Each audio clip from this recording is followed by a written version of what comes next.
Γεια σας παιδιά, θέλω να πω πρώτα μια ανακοίνωση. Όλοι το Saints δεν τον περιμένουμε να μπει 29 του μήνος όσοι παίζουμε Brawl Stars.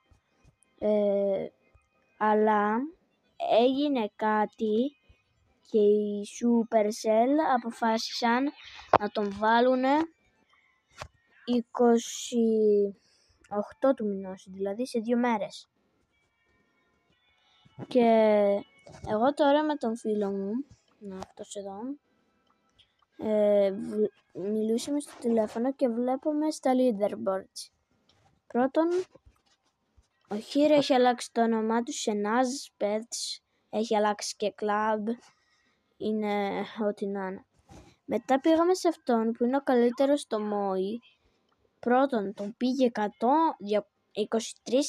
κύπελα το Moi και είδαμε ότι είχε 107.000 wins 3v3. Πριν λίγο είχε 107.036, οπότε τώρα μάλλον θα είναι online. Γιατί πριν λίγο είχε εδώ, το 7 ήταν 6. Άρα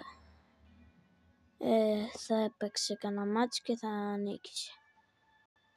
Με Moi σίγουρα.